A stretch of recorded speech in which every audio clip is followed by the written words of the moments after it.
श्रीवेङ्कटार्यतनयं तत्पादकमलाश्रयं वादूलान्नवपूर्णेन्दुं रामानुजगुरुं भजे। आहारत्रयसम्पन्नामरविन्दनिवासिनीम् अशेषजगदीशित्रीं वन्देः वरदवल्लभां ஸ்ரீமதே ராமானுஜாய நமஹ. நவராத்திரி உற்சவங்கள் நடைபெற்று வரக்கூடிய இந்த காலகட்டத்தில் பிராட்டியினுடைய மகிமைகளை குறித்து சுவாமி கூறத்தாழ்வான் அருளி செய்த ஸ்ரீஸ்தவத்தின் 4வது ஸ்லோகத்தினை அனுபவிக்கலாம். ஆழ்வான் தன்னுடைய ஸ்ரீஸ்தவத்தில் முதல் பாசுரத்தில் எம்பெருமான் என்னென்ன சேஷ்டிதங்களை செய்கின்றான், அப்படி சேஷ்டிதங்களை செய்யக்கூடிய எம்பெருமான் எந்த பலனை கொண்டு இல்லது எந்த அங்கீகாரத்தை கொண்டு செய்கின்றான் அப்படின்னு குறிப்பிட்டார். எம்பெருமான் இந்த உலகத்தினை படைக்கின்றான், காக்கின்றான், அழிக்கின்றான். மேலும் சொர்க்கம், நரகம், வைகுண்டம் ஆகிய லோகங்களுக்கு அவரவர்களின் கர்மா வினைப்படி அங்கு அனுப்புகின்றான். பண்ணும்போது உலகம் கம்பர் சொல்றார், உலகம் யாவையும் தாமுளவாக்களும் நிலைபெறுத்தலும் நீக்கலும் நீங்களா அழகிலா விளையாட்டுடையார் அவர் தலைவர் அன்னவர்க்கே சரண் நாங்களே. எம்பெருமானானவன் இந்த காரியங்களை எல்லாம் எப்படி செய்கின்றான் அப்படின்னா, ஏதோ கஷ்டப்பட்டு நம்ம எல்லாம் ஏதாவது ஒரு வேலையை கொடுத்தோம்னா ரொம்ப சிரமப்பட்டு அதை எப்படியாவது முடிக்கணும் அப்படின்னு முடிப்போம். ஆனா எம்பெருமான் அப்படிலாம் எதுவும் செய்யறதில்லை, விளையாட்டா சர்வசாதாரணமாக செய்கின்றான் அப்படிங்கிறது தான் இங்கு அதி அற்புதமாக காட்டப்பட்டுள்ளது. அப்படிப்பட்ட எம்பெருமான் விளையாட்டாக செய்யக்கூடிய அந்த காரியங்கள் அங்கீகாரம், எந்த ஒரு செயல் செய்தாலும் நமக்கு அங்கீகாரம்ன்றது மிக மிக முக்கியம். அந்த அங்கீகாரமானது எங்கிருந்து கிடைக்கின்றதுன்னா, பிராட்டியினுடைய புருவ நெறிப்பிலிருந்து கிடைக்கின்றது. பிராட்டி மகிழ்கின்றாளா அப்படின்றத நோக்கிதான் எம்பெருமான் இந்த உலகத்தினை படைத்தல், காத்தல், அழித்தல், சொர்க்க நரக வைகுண்டங்களை எல்லாவற்றிலும் எல்லா காரியங்களையும் விளையாட்டாக செய்யக்கூடிய அந்த எம்பெருமான் பிராட்டியின் அங்கீகாரத்தை முதல் கொண்டு செய்கின்றான். அப்படிப்பட்ட பிராட்டி அனைத்து மங்களங்களையும் அருள வேண்டும் அப்படின்னு மங்களகரமா தொடங்கினார்.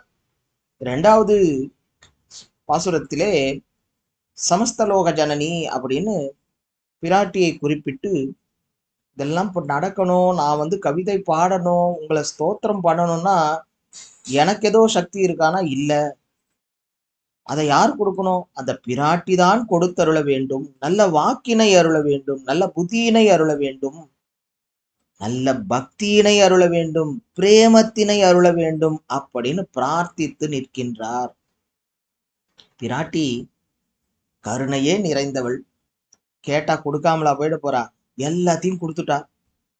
எல்லா அருளையும் கொடுத்தால் ஆழ்வானுக்கு. சரி, பிராட்டியோட அருள் கிடைச்சாச்சு, மங்களகரமா தொடங்கியாச்சு அப்படின்னு பார்க்கும்போது 3வது பாசுரத்துல வந்த உடனே, இல்ல என்னால பாட முடியாது அப்படின்ட்டார். எல்லாருக்கும் ஆச்சரியமா போச்சு. என்ன இது, பாடலான்னு வரேன், மங்களமா அருள் செய்யணும்னு தொடங்கினோம், அடுத்ததா பார்த்தோம்னா அவங்களுடைய வாக்கு புத்தி பக்தி இதெல்லாம் வேணும், அருள் பண்ணு அப்படின்னு பிராட்டியும் கடாட்சம் செய்தருளினாள். ஆனா எல்லாத்தையும் வாங்கிட்டு அதுக்கப்புறம் 3வது பாசுரத்துல முடியாது. ஏன்னா ஏறிட்டு சொல்லுதல் அப்படின்றது முடியாது. என்ன ஸ்துதினாவே என்ன, யாரோ நம்மிடம் இல்லாத ஒன்றை இருக்கக்கூடிய நபரிடம் இருந்து எடுத்து ஏறிட்டு சொல்லுவது, அது பிராட்டிக்கு பொருந்துமானா? பொருந்தாது. ஏன் பொருந்தாது அப்படின்னு அவரே கேள்வி கேட்டார். ஏன் பொருந்தாதுன்னா, பிராட்டியிடம் இல்லாத ஒன்றே இல்லை.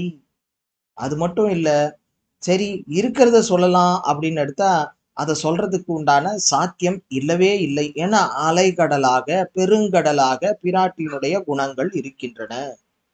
இது அடியேனால் மட்டுமன்று அந்த எம்பெருமானாலும் கூற இயலாது அப்படின்னு சொல்றார். ஏன் எம்பெருமானாலும் கூற இயலாது அப்படின்னு சொல்லும்போது அங்கு அதி அற்புதமாக ஒரு சப்தத்தினை பயன்படுத்துகின்றார். வாசஸ்பதினா அபி, அதாவது வாக்கு வல்லபன் ஹயக்ரீவனா எம்பெருமானான ஸ்ரீ நாராயணனாலும் முடியாது என்ற அர்த்தத்திலும் பிரம்மாவாலும் முடியாது என்ற அர்த்தத்திலும் பயன்படுத்தி, ஏனெனில் பிராட்டியினுடைய குணங்களானது அலைகடலாக பெருங்கடலாக இருக்கின்றதுன்னு முடிச்சார். இப்போ 4வது பாசுரத்திலே என்ன பண்றார், சரி நாம் சொல்ல முடியும் சொல்லலாம் அப்படின்னு அடுத்ததா இல்ல நான் இருந்தாலும் நான் பிராட்டியே உம்முடைய குணங்கள் நான் பாட ஆரம்பிக்கின்றேன். ஏன் பாட போறேன் அப்படின்றதுக்கு சொல்றார். ஏன்னா உன்னுடைய குணங்களோ மனசுக்கு என்னோட மனசுக்கு எட்டுமானா நிச்சயமாக எட்டாது. சரி என்னுடைய மனசுக்கு தான் எட்டல, வாக்குலையாவது கொண்டு வரலாம்னு அதுவும் முடியவே முடியாது. ஏன்னா அதை எட்டாதவைன்றது உலகமே லோக பிரசித்தம். அந்த அளவுக்கு உயர்ந்த குணங்களாக இருக்கின்றது. மனசிற்கும் வாக்கிற்கும் எட்டாத குணங்களாக மிக உயர்ந்தவைகளாக இருக்கின்றது. இருந்தாலும் நான் என்ன பண்ண போறேன், பாட போறேன். உன்னுடைய என்னோட நாக்கெல்லாம் எப்படி தெரியுமா இருக்கு, விராட்டி பாடணுமா ஆஹா அப்படின்னு உடனே குதூகலத்தோடு அது என்ன நாக்கள் எல்லாம் எச்சில் ஊறி கொண்டு வருகின்றது. எச்சில் பிரவாகித்து அந்த நாக்கெல்லாம் தடித்து ஆஹா பிராட்டியை பாட போறோம், பிராட்டியினுடைய குணங்களை பாட போறோம்னு ரொம்ப ஆர்வம் மிகுதியாக இருக்கின்றது. எப்படிப்பட்ட ஆர்வமா, ரொம்ப ஆழ்வார்கள் சொல்ற மாதிரி அன்னிக்கும் அமுதூரும் நாவினால் நவிற்று இன்பமெய்தினேன்ற மாதிரி நாக்கு அப்படியே ரொம்ப ஆசையா இருக்கு. இப்படி ஆசையா இருக்கும்போது என்ன ஆகும், ரொம்ப மகிழ்ச்சி பிரவாகிக்கின்றது. அந்த மகிழ்ச்சியில ஒரு சப்தத்தை ஹை அப்படின்னு சொல்றார். ஹைனா ஒரு ஐயோ அப்படின்னு சொல்லுவோம் இல்லையா, அது சொல்லும்போது உதிதா ஹை, என்ன மாதிரி ரசமூறி இருக்கு என்னுடைய நாக்கு, கிளர்ந்து எழுந்திருக்கு அந்த மகிழ்ச்சியில ஹை ஐயோ அப்படின்னு சொல்றாரு. இது என்ன ஐயோன்றது எப்படி இந்த மாதிரி பயன்படுத்த முடியும்? மகிழ்ச்சியா இருக்கும்போது இந்த மாதிரியான சப்தங்கள் வரும். ஏன்னா ஆழ்வார்களும் அதி அற்புதமாக அதை காட்டியிருக்கா. சொல்லும்போது ஆழ்வார் சொல்லும்போது எப்படி சொல்றார், செய்யவாய் ஐயோ என்னை சிந்தை கவர்ந்ததுவே. அங்க ஐயோன்றது பச்சாதாபம் இல்லை, என்னுடைய சந்தோஷத்தை எப்படி நான் அவ்வளவு சந்தோஷம் என்னுடைய சிந்தையினை கவர்கின்றதே பெருமானே. உன்னுடைய திருவாயானது அதி அற்புதமாக இருக்கக்கூடிய அந்த செந்தாமரை ஒத்த அந்த திருவாயானது என்னை கவர்ந்து விடுகின்றது. அது மட்டும் இல்ல, அடுத்த பாசுரத்துல சொல்றார், ஆலமா மரத்தின் நிலமேல் ஒரு பாலகனாய் ஞாலமேழும் உண்டான் அரங்கத்தரவினையான் கோலமா மணியாரமும் முத்து தாமமும் முடிவில்லதோருளில் நீலமேனி ஐயோ நிறை கொண்டதென் நெஞ்சினையே. பெருமானுடைய அந்த மேனியை காண காண, திருமேனியை காண காண என் நெஞ்சமே கொள்ளை கொண்டு போகின்றது, நிறை கொண்டது என் நெஞ்சினை அப்படின்னு ஆழ்வார் சொல்லுகின்றார். கிருஷ்ணாவதாரம் எம்பெருமானானவன் செய்கின்றான் சிறைச்சாலையிலே.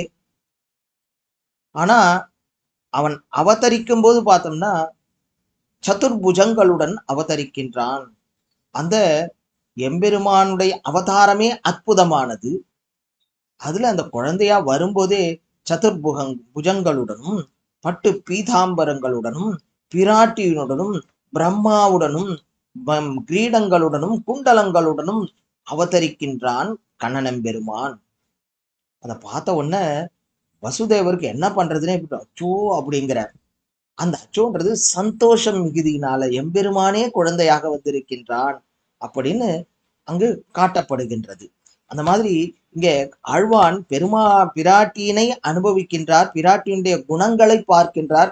குணங்களை பார்த்த உடனே ஐயோ அப்படின்னு அந்த நாக்கு ரொம்ப சந்தோஷத்துல கிளர்ந்து எழுந்திருக்கு, பாடியே ஆகணும்னு தெரியும். இப்பிராட்டியினுடைய குணங்கள் எல்லாம் வாக்கிற்கும் மனசிற்கும் எட்டாதவைகளாக இருந்தாலும் நான் பாட முற்படுகின்றேன் அப்படின்னு சொல்ல வர்றார்.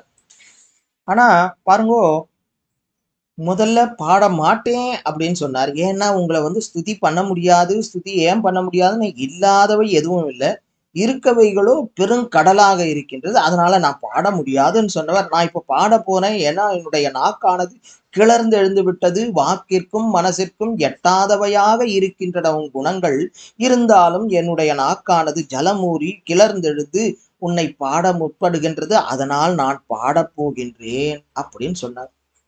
எல்லாரும் பரிகசிச்சா. என்ன இது முடியாதுன்றார், செய்யறேன்றார், மாத்தி மாத்தி பேசிட்டு இருக்காரே அப்படின்னு சொன்னான். நம்ம கூட வாழ்க்கையில பாருங்க, ஒருத்தர் வாக்குல சொன்னதை செய்யலைன்னா என்ன பண்றோம்? சொல்றதை செய்யணும், செய்யறதை சொல்லணும் எதிர்பார்க்கின்றோம். செய்யாத போது ஒரு நகைப்புக்குரியதாக இருக்கின்றது. ஆழ்வானை பார்த்து மத்தவாளும் அதே மாதிரி பரிகசிச்சாலாம். ஏன்னா இருந்தாலும் அவர் என்ன சொன்னார்? மற்றவர்கள் பரிகாசம் செய்தாலும் அதை நான் ஒரு பொருட்டா கொள்ள மாட்டேன். ஏன்னா சகோர பட்சின்னு ஒரு பட்சி இருக்கு. அந்த பட்சியானது நிலவினுடைய ஒளியினை உணவாக கொண்டு, தீர்த்தமாக கொண்டு, ஜலமாக பருகி உயிர் வாழக்கூடிய ஒரு பட்சி அது. அந்த பட்சிக்கு நிறைய பசி எடுத்துதான். இந்த பசி எடுத்தவுடனே நிலவு ஒளி அதி அற்புதமாக வந்தது. என்ன பண்ணித்தான் அது? இந்த நிலவையே நான் சாப்பிட போறேன் அப்படின்னு நினைச்சுதான். நிலவை சாப்பிட முடியாதுன்னு அதுக்கும் தெரியும். இருந்தாலும் நான் சாப்பிடுறேன்னு வாயை பெருசா கட்டி வச்சுட்டு அந்த நில ஒளியை பருக ஆரம்பிச்சுதான். அப்போ பருகும்போது அதுக்கு நன்னா தெரியும், தன்னுடைய வாயினால் அந்த நிலவினை பருக இயலாது, நில ஒளி அனைத்தையும் பருக இயலாதுன்னு தெரியும். இருந்தாலும் அது என்ன பண்ணுது? முயற்சி பண்ணியது, பெருசா அகலமா தன்னுடைய வாயை வைத்துக்கொண்டு திறந்து வைத்துக்கொண்டு பருக ஆரம்பித்தது. அது ஐயோ இது முடியாதே அப்படின்றதுக்காக தன்னுடைய நாக்கினை சுருட்டி வைத்துக்கொண்டு, என்னால இந்த நில ஒளி முழுவதையும் சாப்பிடவே முடியாது, வேண்டாம், அதனால வேண்டாம் அப்படின்னு அது அமைதியாக இருந்ததானா? இல்லை. ஏன்னா நான் சாப்பிட்டே ஆக வேண்டும், எவ்வளவு முடியுமோ அவ்வளவு தன்னுடைய வாயினை அகண்டி வைத்துக் கொண்டது. அந்த மாதிரிதான் பிராட்டியே, அந்த மாதிரிதான் தேவியே. நான் என்ன பண்ண போறேன்? அந்த சகோர பட்சி மாதிரி உன்னுடைய குணங்கள் எட்டாதவைகளாக, நிலவை மாதிரி நீங்க எட்டாதவைகளா இருக்கு மனசுக்கும் புத்திக்கும். இருந்தாலும் நான் அந்த பட்சியை போன்று நான் என்ன செய்ய போகின்றேன்? மற்றவர்கள் பரிகாசம் செய்தாலும் சரி, நான் உம்மை பாட, உம்மை ஸ்துதிக்க முயலுகின்றேன் அப்படின்னு, உன்னுடைய கல்யாண குணங்களை நான் வர்ணிக்க முயலுகின்றேன். நான் என்னுடைய முயற்சியில் பின்வாங்க மாட்டேன் அப்படின்னு சொல்லி தான் பாடப்போகின்றேன்றத சொன்னார். இது எப்படி இருந்தது அப்படின்னு ஒரு விசாரம் வந்தது. இதை பார்த்தோம்னா நம்முடைய ஆச்சாரியர்கள் இதற்கு முன்னாடும் இந்த மாதிரிதான் பார்க்கும்போது, முதல்ல பார்த்தோம்னா ஆள வந்தார். தன்னுடைய சதுஸ்லோகியில சொல்லும்போது, யஸ்யாஸ்தே மகிமானம் ஆத்மனைவ தத் வல்லபோபி பிரபு நாலம் மாது மியத்தையா நிரவதிம் நித்யானுகூலம் சொதகா தாம் தாம் தாசயிதி பிரபன்ன இதிஸ்த ஸ்தோஷ்யாம்யகம் நிர்பயா அப்படின்னு சொல்றார். பிராட்டியினுடைய பெருமைகளை ஸ்துதிக்க வேண்டும், அதற்காக நான் முயற்சி செய்தேன். ஆனா நான் முயற்சி செய்யும் போது பார்த்தா அந்த எம்பெருமானாலும் இது முடியாத காரியம்.